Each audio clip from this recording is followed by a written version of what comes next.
Now we're on to our final speaker, who I understand is, we've got Rahul Watson Govindan today. Now, unfortunately, he's our second keynote to fall victim to having sick children at home, but with the magic of Zoom, he can still come along, which is excellent. Thank you, Rahul. And so Rahul is an experienced director who's lived and worked in over 8 countries over 25 years, working with Fortune 500 companies, small and medium enterprises, public sector organizations, and not-for-profits in the areas of governance, strategy, and leadership.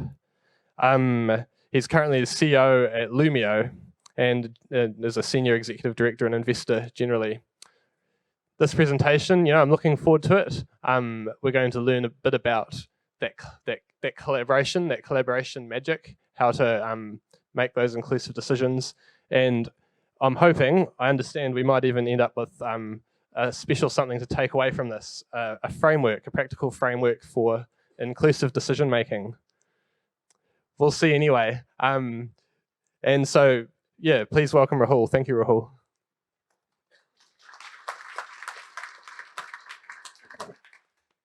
Yeah, thank you. Don't clap yet. See what my goods are first. Hopefully you guys can all hear me. There's a quick thumbs up in the room would be good. Oh, great. Excellent. And thanks for that generous introduction as well, Chris. Yeah, look, I mean, I'll share my screen. And I also assume that you all think that I'm a pro at Zoom now, because we all are now, right? So let me look at this. Oh, I can see it's appeared on the big screen. And I'm off to one side in a smaller version of me, which is much more comfortable for me than what I saw when I zoomed in. So look, I was asked to talk to you today about inclusive decision making and government, although more particularly what we were asked to talk about was inclusive decision making as a challenge for government. How can we consult, listen, and share power more effectively? Do ideas like direct democracy and citizens' assemblies actually work? How can we build consensus out of diverse or conflicting views to foster cohesion and action? And what role can technology play as an enabler of all this? So just a small request for me to present on today. So we took a few steps back from that because we realized that that's a massive topic, and there's no way that one presenter, A, is going to be an expert on all of this, and B, is going to be able to do justice to that topic. So I've tried to make this, and one other thing, this is the last presentation of the day, so it's a long day for many of you. I appreciate your attention and the time you spent the whole day in the Mahi that you've done, and in the collaboration you've done, and all the wonderful speakers that have come before me. So I'm the last person standing, I guess, between you and the network drinks. Sorry, Rahul, just a quick question before we go on. Are you able to make your slides perfect? That was just what I was going to ask. Thank you. Look, the magic of technology, I can read your mind. What was I saying with that? So I'm going to make it practical. I'm also going to try and keep it light, hopefully with a little sense of humor, which has been further enhanced since I've become a dad. And really welcome Q&A and questions, because as I say, this is a topic that's deep and broad. So what are we here to talk about? Well, 2 big questions that are sitting behind this topic, I suppose, are these 2, which is what will it take to solve some of our biggest challenges, and what will it take to include everyone's voice in decisions that affect them. Now, we've had a crack at this as a society already, and out came something called open government. And the purpose behind open government was to build a system of government, or a way of operating democracy that was inclusive, participatory, and accountable. And all 3 parts are equally important. So inclusion, participation, and accountability, they don't exist in isolation from each other. And the idea is that, through this, governments work with citizens to have smarter policies and provide better services. And we as citizens, as a result of that, we get to see how the decisions are made. We get to ask questions, and we get to hold power to account. That's the theory. Now, the reason why I suppose Loomio fits really neatly with this, and one of the reasons why we've been working with organizations around the world who are in this space, are seeking to increase the level of inclusion in their decision making and their sharing of power, is because this speaks to the purpose of why we set up Loomio in the first place, which is that we believe that more people practicing effective, inclusive decision making can change how organizations work and enable a thriving and more equitable future at a global scale, and more adaptive organizations, more participatory governments, and more empowered citizens, and really importantly, more resilient communities. But it's a vast, old, and deep topic, as I've mentioned. So, I can't cover it all, but I'll try and cover the important bits. Now, execution is hard because it's not always visible, right? So, we're good at articulating what we want to do, but that's only really the 20%. We can only really plan for what we know and see, the iceberg above the waterline. But the majority of the iceberg actually sits underneath the waterline. And unfortunately, the work that it will take to actually execute what we want to see and want to do is really hard. And often the size and scale of it is underestimated, which leads to questioning our initial enthusiasm for the endeavors in the first place. And I want to play this little video about open government, and I'll tell you why I played it at the end of it, but enjoy the video.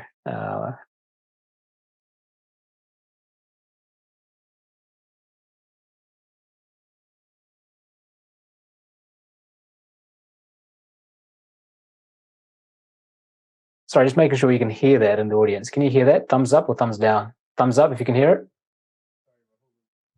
Is it a down? Sorry, Rahul. Thumbs down. Okay. Let me see how do I play the audio. Audio is working on my end. I think in your screen sharing, I tried doing this just the other week and had the same problem. You might need to unshare your screen, and then as you share it again, go into your screen sharing settings and then tick share audio. And I think that's the way in Zoom, in your screen sharing settings right there.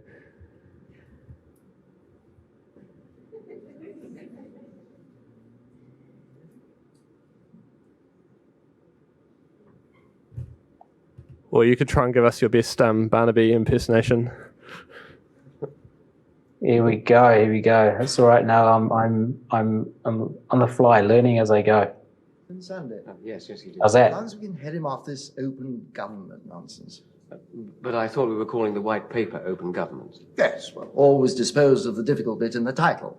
Does less harm there than in the text. It's the law of inverse relevance. The less you intend to do about something, the more you have to keep talking about it. But what's wrong with open government? I mean, why shouldn't the public know more about what's going on? Are you serious?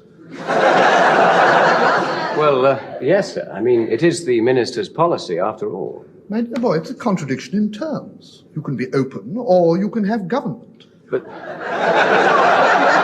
But surely the citizens of a democracy have a right to know. No, they have a right to be ignorant. Knowledge only means complicity and guilt. Ignorance has a certain dignity. But if the minister wants open government... You don't just give people what they want if it's not good for them. Do you give brandy to an alcoholic? If people don't know what you're doing, they don't know what you're doing wrong. Well, I'm sorry, Sir Humphrey. I am the minister's private secretary, and if that's what he wants... My dear fellow, you will not be serving your minister by helping him to make a fool of himself. Look at the ministers we've had. Every one of them would have been a laughingstock in 3 months had it not been for the most rigid and impenetrable secrecy about what they were up to. What are you supposed to do about it? Can you keep a secret? Of course. So can I.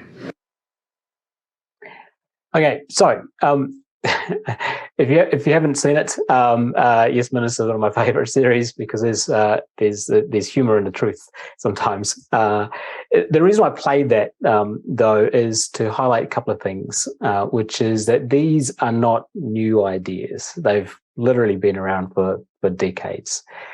And the second reason is that as civil servants, public sector workers, you've actually got a lot of agency within your agencies to exercise this power of democracy. You can set up the method and process by which to engage and thereby create inclusion or exclusion by design. Sunday.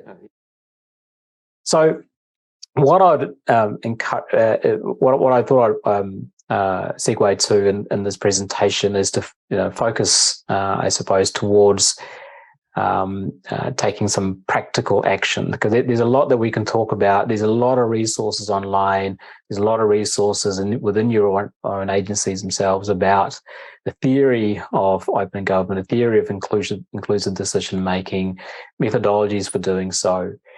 So we're not going to traverse that during a short keynote here. I assume some of you are familiar with it. If you're not, it's very easy to become familiar with it. Where the rubber hits the road, though, is execution. That's the 80% of the iceberg under the waterline, and that's where most of this fails. So let's have a crack at being a little practical here, taking some wild leaps of assumption and along the way. They're perhaps questionable, but we can question it. So let's give it a crack. We can take inspiration from elsewhere. So, where might we look to for creating somewhat of a framework or some place for beginning? Many of you will be familiar with the 5 levels of listening, made famous by Stephen Covey, of course, and utilized in many parts of our organizations, both private and private spheres. First level of listening is to ignore, and it's a sign that you have no respect for the listener. The second level is that you know that you should listen. There's a pretend listening. You know that you should listen, but you really don't want to. So you make the noises of listening, like yep.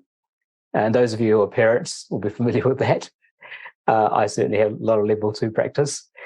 And level 3 is selective listening. So, your mind is already made up about a topic that you're talking about, but you're pretty sure that your person that's talking to you is wrong. So you're waiting to interject and debate them, or you're pretty sure that the person you're talking with or talking at you is right. And you finish their sentences for them and mixing in your bias in amongst their words. Level 4 is where most people who say that they are good listeners, they're level 4 listeners. So they're attentive. They're waiting for their turn to talk. They are crafting, if you like, and accumulating counter arguments to what they're hearing, and they're seeking to understand and assess what you're saying. And then level 5 is the empathetic listening, which very few people actually are able to execute, which is listening without bias, without a sense of purpose other than to empathize with the person that is talking, to walk in their shoes, if you like. You don't question the authenticity of it, and you're giving your whole self, your heart, your eyes, your ears, and your mind to the conversation. So it's a useful and simple framework, a very accessible framework that most people understand when articulated, and they can identify with it. So I'm hoping that this can form somewhat of a basis for how we might articulate inclusion. So perhaps begin with some principles. So there are levels of inclusive decision making, perhaps, but really they're all the underlying principles are the same. So the first principle is that in inclusive decision making, you've got to ensure that there is full participation. So what that means is that the intellectual power, if you like, of the team that you are including, or the group of people that you're including, is in both their individual capabilities, insights, and learned experience, but also the collective diversity of thought. So you've got to listen out for, or keep an eye out for judgments regarding ideas during the engagement that you're in. Redirect or question some of the assumptions being made or opinions being expressed, and set some guiding principles or practices for meetings that allow for divergent thinking, and be wary of groupthink. Principle number 2 is to create mutual understanding. So, make sure that you distribute an agenda well ahead of time, that people understand, and discuss the guiding practices for the meeting, as I mentioned in principle number 1, that allow for that diversity of thinking to emerge and come out and be included in the conversation and safe in the conversation. The third principle is developing inclusive solutions. So it's very important that you capture all the ideas that are being brainstormed and shared with you. You can vet and assess them later. You can check the probity of them later. But when you receive the ideas, receive them with open palms, and be sure that each member, each person, each citizen that is engaging with you is participating at an equal footing with all others and is able to express themselves fully on their own terms. And step number 4 is to generate some shared responsibilities. So, in smaller teams it's a lot easier. In bigger teams or citizen engagement is a bit more complicated about how you do that. But part of this is about articulating what you intend to do with the information that's been given to you. Where does accountability sit for the next steps and for the decisions being made? How else can they participate in the decision-making process? Who is responsible for what part of the execution of the next steps and realizing some of the outcomes that people are wanting to achieve from participating in this endeavor? So there are different types of engagement that are available, but government often focuses on one type, which is submissions. And I've put a couple of screenshots here of submissions which are live now. The one on the right is, or to my right, looking at the screen, looks like it's your right as well, which is the independent electoral review going on right now. And down the bottom it says, look, there's some real clear call-outs, right? It says, we want to hear from you. Oh, okay, cool. There's some good videos articulating why they want to hear from us. Cool. And then down the bottom is how to have your say. And there's a consultation document, there's an email address, and there's a link out to for you to put your documents in. To the left is MB's website. If you go to the main page of MB, the homepage, really clearly up the top there, top left-hand side, you say there's a link saying have your say, and it links you to this page here, which is all the consultations which are live that MB are seeking your views on. But these types of engagements have a certain bias. They bias certain types of people with time and people with a vested interest. And they exclude the overwhelming majority of people outside of those two circles. So they don't really fulfill the inclusive decision-making promise that citizens yearn for in a democracy, let alone an open democracy principles. And it leads to, I guess, fear, a bit of cynicism, a bit of disempowerment. You see comments such as this being made on social media, and at the top left, so people sort of suggesting, in particular the electoral reform one, which is the top left comment and tweet that I read the other day, that the panel's going to act on recommendations given to them, and if ordinary people, progressive voices, aren't going to submit, then the non-progressive voices will submit, and that will be the result. The other type of social media post that you see among citizens is the one on the top right, which is there's hundreds of submissions, in this case, 1,288 submissions, but it's nowhere near the amounts of submissions you need to truly understand and make decisions for the good of our city. And how can these 1,200 people make the decision or influence your decision? And then there's fairly cynical ones like, you've already made a decision. You know what you're going to do. This is a waste of my time. I feel powerless, and you don't listen to us anyway. And I think the submission process and others like it make people feel this way. It also creates a vacuum in which disinformation and disempowerment tactics from those who seek to undermine democracy can take hold. So it's a very important space for civil servants and public sector organisations to wade into with some deliberate effort and some deliberate design about addressing some of this. The purpose, stepping back a couple of steps, the purpose, I suppose, of inclusive decision making isn't so much about a transfer of power to citizens, although that's how it will be felt and manifest in the hearts of citizens. It's actually about building trust. Inclusive decision making has a foundation of trust. Not just people, but trust in the process of decision making, because decision making is actually where the power is. And by involving people in decisions that affect them, you are creating a more equitable space for them to participate in. So let's go back to the principles. Levels of decision making. We can think of 4 principles that I said there, and what they mean. So with that in mind, if democracy is about equity, then equity of involvement or power is where the rubber hits the road. Equity of involvement of power, the rubber hits the road is where decisions are made. And the sharing of power for the purpose of decision-making and the importance of building trust permits you who are in positions of enforcing a decision or coming to a decision or deciding upon a question or a decision to earn the right to make that decision. So I spoke a little bit about the different types of engagement that are available. So a few years ago, Stats NZ wanted to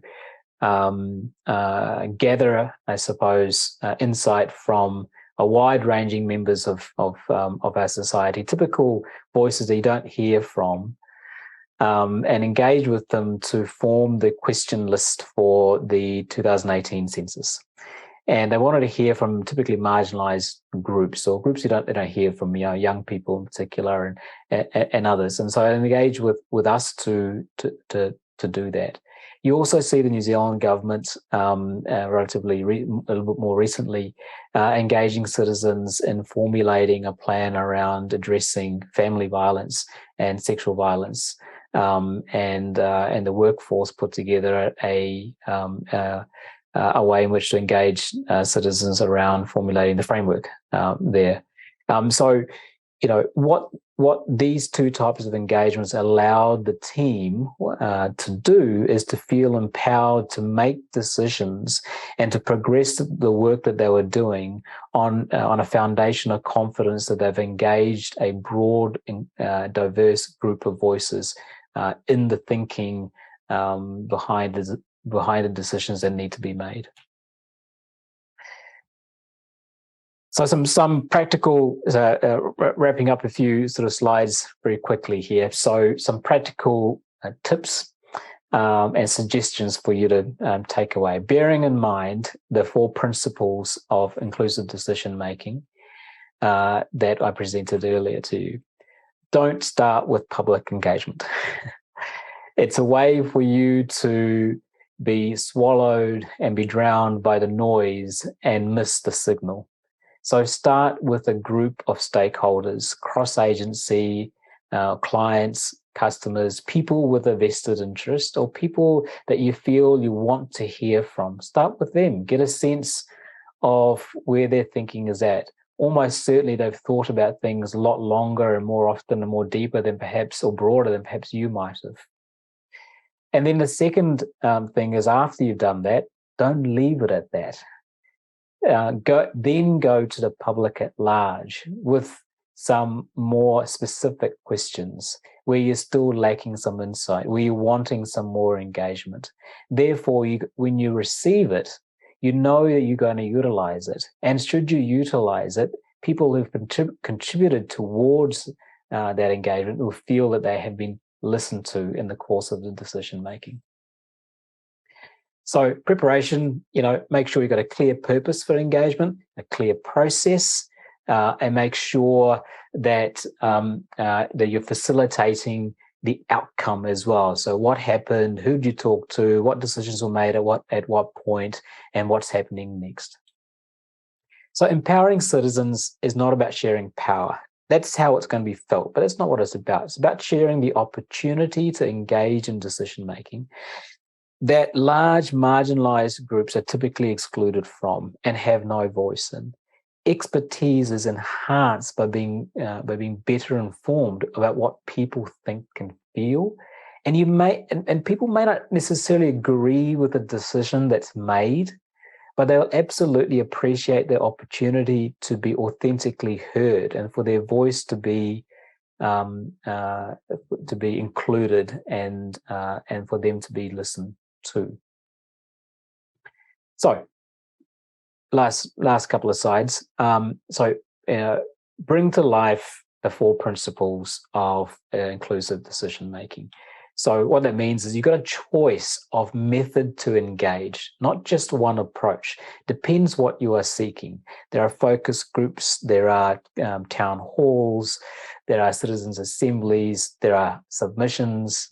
There are ways in which you can utilize technologies such as Loomio to engage groups that perhaps you've not heard from, you'd like to hear from, that are typically marginalized, but also to enhance the way in which you're hearing from groups that are always participating, that are always submitting to you. How can you get more out of that? How can you remove the noise and receive more of the signal, get a deeper understanding of their world? How can you walk in their shoes? And so have a think about the choice of method based on what you are seeking. Be absolutely sure to align the approach towards building trust with participants. The rest of it will flow. If you don't have that trust, both in the process that you're enabling and standing up, but also in the outcomes you're seeking and your willingness to include the voices you're hearing in the decision making, you will not achieve the outcome that you want. So trust is the most important thing that you're seeking to build. And be clear about what steps and outcomes in the process are going to happen every step of the way, so that people are brought along the journey along with you. And lastly, a challenge. So for many of you, when you're thinking, and I can see many of you are sort of thinking about, well, how do we put this framework together? How can we send this out to our community and citizens? Well, my challenge to you is slightly different. Yes, that's important. That's part of your day jobs, perhaps, and that's one of your responsibilities as members of government and civil servants and public sector organizations, is to engage with citizens. But have you looked internally into your own organizations? Are your systems actually inclusive and trust building in your decision making internally in your own organizations? And if they're not, what makes you believe that you can convince participants in your beautifully designed new engagement that you're able to design a process that is?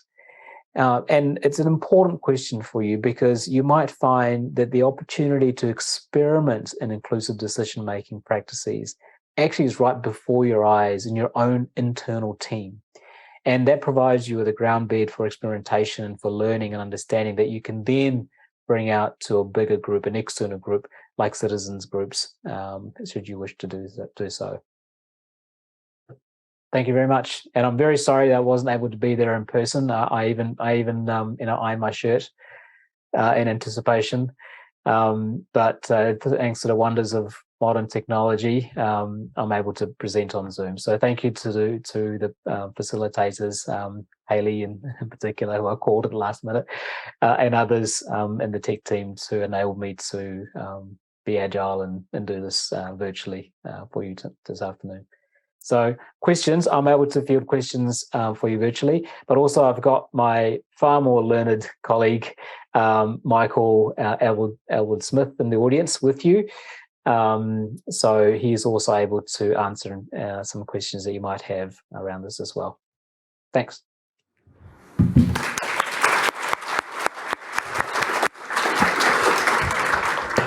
We're just getting a bit over time here.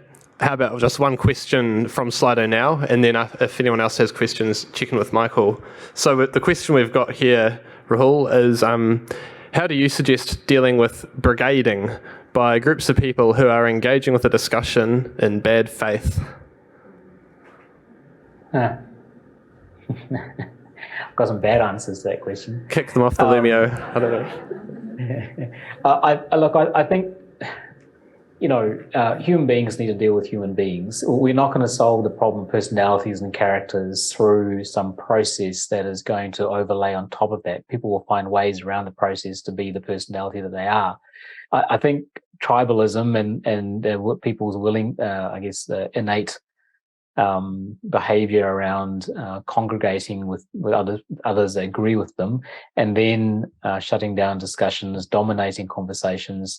As a facilitator, as a group that is seeking to engage a group, you should expect that, and I suppose prepare ways in which to include those who are being silenced or a bit more quieter in the room in other ways. And that means that you have to do a follow-up session that excludes some people, the people that you've heard a lot from, then so be it.